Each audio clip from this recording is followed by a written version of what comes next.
चंद्रगुप्त मौर्य पढ़ रहे थे हम कल, आज वहीं करेंगे। कल 25 क्वेश्चन हो गए थे, आज 26 क्वेश्चन से करेंगे। 26 क्वेश्चन है कि मैक्सनीज की पुस्तक का नाम क्या है। इसमें ऑप्शन दिए गए हैं अर्थशास्त्र, ऋग्वेद, पुराण और इंडिका। तो इनकी पुस्तक का नाम है इंडिका। 27 क्वेश्चन है जिसके ग्रंथ में चंद्रगुप्त मौर्य का विशिष्ट रूप से वर्णन हुआ है वह है। तो इसके ऑप्शन है भास, शूद्रक, विशाखादत्त और अश्वघोष। तो इसका आंसर है विशाखादत्त।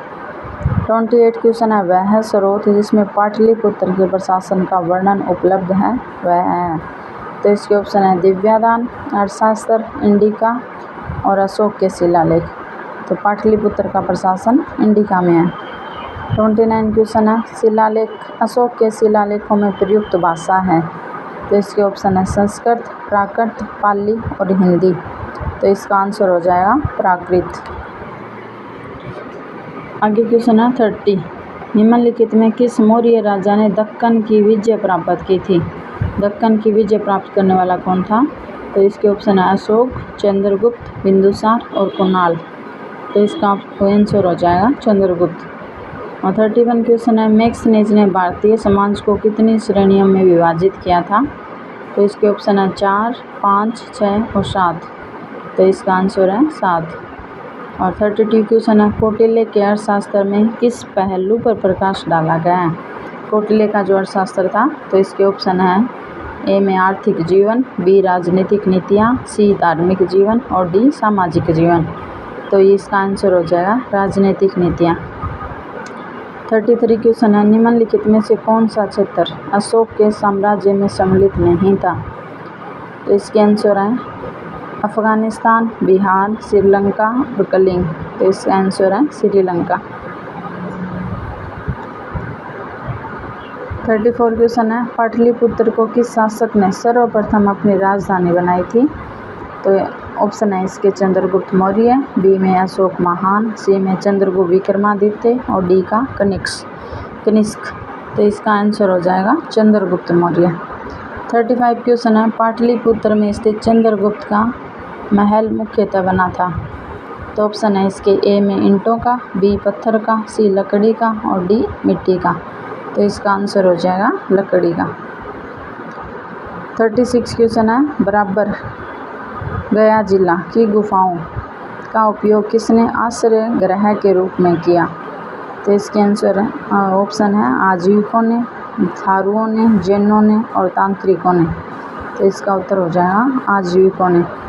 37 नंबर क्वेश्चन है किस अभिलेख से यह साबित होता है कि चंद्रगुप्त का प्रभाव पश्चिम भारत तक फैला हुआ था।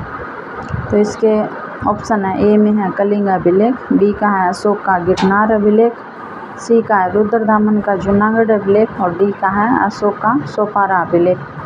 तो इसके आंसर हो जाएंगे रुद्रदामन का जूनागढ़ अभिलेख। आगे 38 नंबर क्वेश्चन केवल वह स्तंभ जिसमें अशोक ने स्वयं को मगध का सम्राट बताया है। तो इसके ऑप्शन है ए में है मस्की का लघु स्तंभ, बी का रोमन्नीदेही का स्तंभ, सी का कविन स्तंभ और डी का है बाबरू स्तंभ। तो इसका आंसर हो जाएगा बाबरू स्तंभ। 39 क्वेश्चन है सूची दी गई है मिलान करना है। सूची फर्स्ट में दिया गया चंद्रगुप्त, बिंदुसार, अशोक और चाणक्य। इनके नाम दिए गए हैं, इनका मिलाना है। चंद्रगुप्त को क्या बोलते थे सेंड्रोकोट्स, और बिंदुसार को क्या बोलते थे अमित्रघात, और अशोक को क्या बोलते थे प्रियदर्शी, और चाणक्य का नाम था विष्णुदत्त। अब 40 क्वेश्चन है प्रथम भारतीय साम्राज्य स्थापित किया गया था।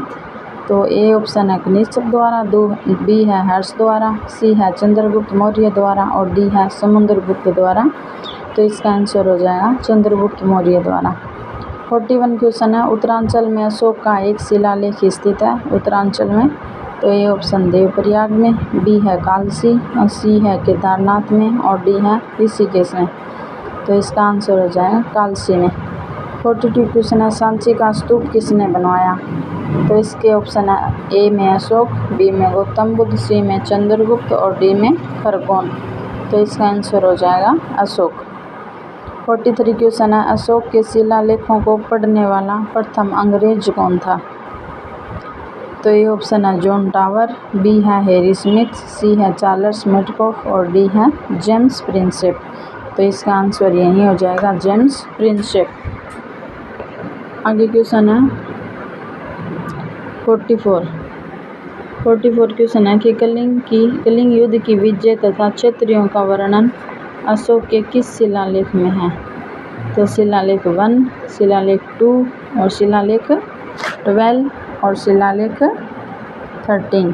तो क्या है इसका आंसर? शिलालेख 13। आगे है 45 क्वेश्चन है प्रसिद्ध यूनानी राजदूत मैक्सनेज भारत में किसके दरबार में आए थे? तो इसके ऑप्शन है ए अशोक, बी हर्षवर्धन, सी चंद्रगुप्त और डी हेमू। तो मैक्सनेज किसके में आया था? चंद्रगुप्त मौर्य के सेल्यूकस के साथ युद्ध हुआ था, उस टाइम आया था। और 46 क्वेश्चन है चंद्रगुप्त मौर्य ने सेल्यूकस को कब पराजित किया था? तो वो है इसके ऑप्शन है 352 ईसा पूर्व में, 305 ईसा पूर्व में, 173 ईसा पूर्व में, 261 ईसा पूर्व में, तो 305 ईसा पूर्व में। सिकंदर का ये था, सिकंदर के साथ युद्ध हुआ था तो सेल्यूकस को भेजा था, इसलिए सेल्यूकस के युद्ध में हार जाने के बाद ही मैक्सनेज फिर आया था। निम्नलिखित में से 47 क्वेश्चन निम्नलिखित में से कौन सा राजा प्राय जनता के संपर्क में रहता था? A option Chandragupta Maurya, B Ashoka, C Chandragupta Vikramaditya और डी बिंदुसार। तो इसका आंसर हो जाएगा अशोक। 48 क्वेश्चन है अशोक ने 261 ईसा पूर्व में कलिंग को जीतने के बाद क्या किया? तो ए ऑप्शन अपने राज्य की सीमा बढ़ाई, बी है विश्व विजय के लिए निकल पड़ा, सी है भारी रकबा देकर युद्ध की नीति को सदा के लिए त्याग दिया और उपयुक्त में से कोई नहीं। तो इसका आंसर सी हो जाएगा। उनकी उस टाइम बहुत ज़्यादा वो हो गई थी, बहुत ज़्यादा मृत्यु हुई थी, 1 लाख से भी ज़्यादा लोग मारे गए थे, तो इसलिए उनके मन में बहुत बड़ा बदलाव आया था, इसलिए भारी रकबात को देखकर युद्ध की नीति को सदा के लिए त्याग दिया था उन्होंने। 49 क्वेश्चन अशोक के अधिकांश अभिलेख किस भाषा व लिपि में हैं? तो ए ऑप्शन है प्राकृत व ब्राह्मी लिपि, बी है संस्कृत व ब्राह्मी, सी है पाली व ब्राह्मी और डी है इनमें से कोई नहीं। तो सबसे ज़्यादा प्राकृत और ब्राह्मी में ही है। 50 क्वेश्चन है किस ग्रंथ में चंद्रगुप्त मौर्य के लिए वृषल निम्न कुल शब्द का प्रयोग किया गया है? तो ए ऑप्शन है ब्राह्मण साहित्य, बी है जैन साहित्य, सी है मुद्रा राक्षस और डी है बौद्ध ग्रंथ। तो इसका आंसर हो जाएगा मुद्रा राक्षस। 51 क्वेश्चन है मौर्य नरेश के बारे में निम्नलिखित में से कौन सा कथन सही है और उन्होंने विकास किया था? तो ये ऑप्शन में संस्कृति कला व साहित्य, बी में है सोने के सिक्के, 3 में है प्रांतीय विभाजन और 4 में है हिंदू पुस्तक साम्राज्य। तो कौन से सही है वो बताने। तो पहला सही है, उन्होंने संस्कृति कला और साहित्य का विकास किया था। और 3 ऑप्शन है प्रांतीय विभाजन भी उन्होंने किया था और 4 है हिंदू पुस्तक साम्राज्य, ये भी किया था, 1 को छोड़ के 2 नंबर को छोड़ के। और 52 क्वेश्चन है कथन और कारण का दिया गया है। ए में दिया अशोक ने कलिंग को मौर्य साम्राज्य में जोड़ लिया था, कलिंग को तो जीता ही था उन्होंने। और कारण में दे रखा है कलिंग दक्षिण भारत को आने वाले स्थलीय व समुद्री मार्गों को नियंत्रित करता था। तो ये दोनों ही सही है, ए और आर दोनों सही हैं और आर एक ही सही व्याख्या करता है।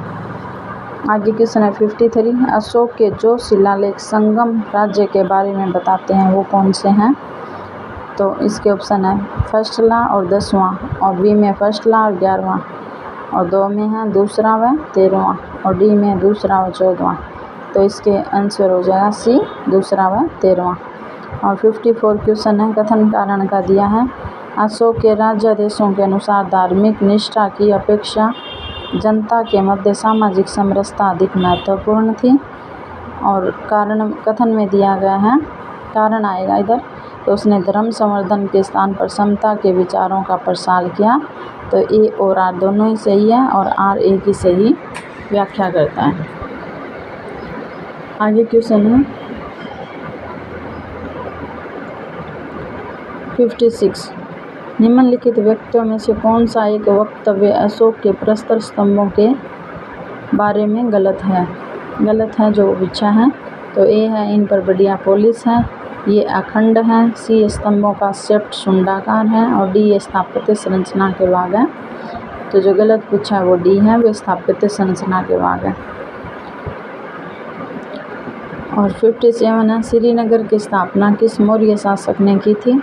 तो ए में अशोक, बी में बिंदुसार, सी में चंद्रगुप्त और डी में दशरथ। तो इसका आंसर हो जाएगा अशोक। श्रीनगर को किसने बसाया? अशोक ने बसाया था। 58 क्वेश्चन है, सूची फर्स्ट को सूची सेकंड के साथ सम्मिलित किया गया है। एक तरफ प्रांत दिए गए हैं, एक तरफ राजधानी दी गई है। तो उत्तरापथ की राजधानी तक्षशिला थी, दक्षिणापथ सुवर्णगिरी थी, अवंती राष्ट्र या उज्जैनी था और प्राची पूर्वी प्रदेश पाटलिपुत्र था। 59 क्वेश्चन है, किस ग्रंथ में शूद्रों के लिए आर्य शब्द का प्रयोग हुआ है? तो है अर्थशास्त्र में। शूद्रों के लिए आर्य बोला है अर्थशास्त्र। 60 क्वेश्चन है, अशोक ने अपने राज्याभिषेक के चौथे वर्ष में निग्रोध के प्रभाव से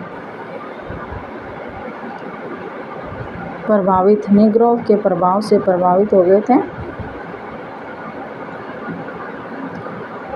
किससे बौद्ध धर्म की दीक्षा ली थी? तो वो इसका आंसर हो जाएगा ऑप्शन में नागार्जुन, निग्रोध, उपगुप्त और इनमें से कोई नहीं। तो इसका आंसर उपगुप्त हो जाएगा। 61 क्वेश्चन है, किसने पाटलिपुत्र को पोलिब्रोथा कहा था? किसने कहा था पाटलिपुत्र को पोलिब्रोथा? तो इसके ऑप्शन में मैक्सनीज, स्ट्रेबो, प्लूटारक और एरियन। तो इसका आंसर हो जाएगा मैक्सनीज। और 62 क्वेश्चन है, मौर्य काल में अग्रोनोमाई किसे कहा जाता था? तो भवन निर्माण अधिकारी या फिर बी सड़क निर्माण और सी कृषि विभाग का अधिकारी या डी मापतोल का अधिकारी। तो एग्रोनोमी सड़क निर्माण अधिकारी को कहा जाता था। और ये 63 क्वेश्चन है, मौर्य काल में गुप्तचरों को क्या कहा जाता था? तो ये ऑप्शन है गुड पुरुष, बी गुप्तचर, सी संस्था या संचार और या डी खोजी। तो इसका आंसर हो जाएगा गुड पुरुष। 64, किस श्रीलंकाई शासक ने अपने आप को मौर्य सम्राट अशोक के आदर्शों के अनुरूप डालने की कोशिश की थी? ये श्रीलंका का सम्राट था। कौन था वो? ए में महाबली, बी में वीर सिंह, सी में तिस और डी में राणा सिंह। तो इसका आंसर हो जाएगा तिस। आगे 65 क्वेश्चन है, किस जैन ग्रंथ में चंद्रगुप्त मौर्य के जैन धर्म अपनाने का उल्लेख मिलता है? तो ए है पूर्व, बी है परिशिष्ट पर्वन, सी है अंग और डी है उपांग। तो इसका आंसर हो जाएगा परिशिष्ट पर्वन। और 66 क्वेश्चन है, किस महीने से मौर्यों का राजकोषीय वर्ष आरंभ होता था? तो ए ऑप्शन है फाल्गुन मार्च, बी है आषाढ़ जुलाई, सी है ज्येष्ठ या जून और डी है पौष मास। तो इसका आंसर हो जाएगा आषाढ़ जुलाई। और 67 क्वेश्चन है, निम्नलिखित में से किन किन दक्षिण भारतीय जातियों का उल्लेख अशोक के शिलालेखों में किया गया है? जाति पूछी गई है, दक्षिण भारतीय जातियां हैं ये। तो इसका आंसर है चोल, पल्लव, सत्यपुत्र और कैरलपुत्र। नहीं, आगे भी दिया है पांडव और विष्णुकुंड। तो इसके आंसर हो जाएंगे चोल आ जाएगा, 3 नंबर में पांडे आ जाएगा और एक 4 नंबर का सत्यपुत्र आ जाएगा और 5 नंबर का केरलपुत्र आ जाएगा। 68 क्वेश्चन है, अशोक के बारे में जानने के लिए सबसे महत्वपूर्ण स्रोत है? तो है शिलालेख। और 69 क्वेश्चन है, अशोक के काल में कौन सी लिपि दक्षिण भारत में परिवर्तित हुई थी? दक्षिण भारत में कौन सी लिपि परिवर्तित हुई थी? तो इसके ऑप्शन है आहत मुद्रा, शिलालेख, यूनानी लेख और बौद्ध साहित्य। तो वो है शिलालेख। और 69 क्वेश्चन है, अशोक के काल में कौन सी लिपि दक्षिण भारत में परिवर्तित हुई थी? अशोक के काल की कौन सी लिपि जो थी वो दक्षिण भारत में परिवर्तित हुई थी?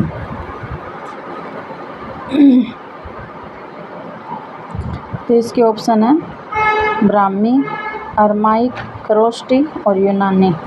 तो इसका आंसर आ जाएगा ब्राह्मी। आगे 70 क्वेश्चन है, और भी क्वेश्चन है इसके आगे, शायद 10-15 क्वेश्चन और भी रह जाएंगे। 70 क्वेश्चन आया है, अशोक का अभिलेख भारतीय उपमहाद्वीप के बाहर भी पाया जाता है और निम्नलिखित में से किस देश में यह पाया जाता है? अशोक के अभिलेख तो बाहर से बाहर साम्राज्य था तो बाहर भी मिलेंगे ना। तो इनके ऑप्शन है पहला अफ़गानिस्तान, बी चीन, सी बर्मा और डी है नेपाल। तो इसका आंसर हो जाएगा अफ़गानिस्तान। और कल करेंगे, आज बहुत सारे क्वेश्चन कर लिए हैं, कल थोड़े कुछ और रह गए हैं वो कल करेंगे, फिर आगे वाला चैप्टर शुरू हो जाएगा।